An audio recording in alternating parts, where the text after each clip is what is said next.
એક નાનકડા ગામમાં રિયા અને તેનો ભાઈ આર્વ રહેતા હતા. બાળપણથી જ આર્વ હંમેશા તેની બહેનને સ્કૂલ છોડવા જતો.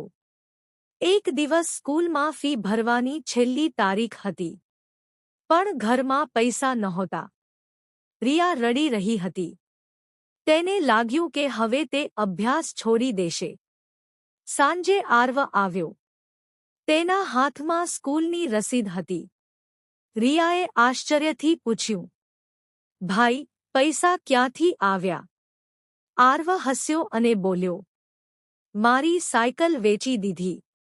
પણ તારો સપનો નહીં વેચું. તે દિવસ પછી રિયાએ મનમાં નક્કી કર્યું, એક દિવસ હું ભાઈનો ગર્વ બનીશ.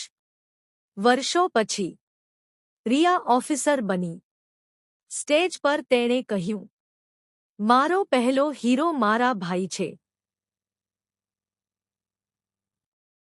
સાચો ભાઈ એ જ, જે પોતાની ખુશી આપી બહેનનો સપનો સાચવે.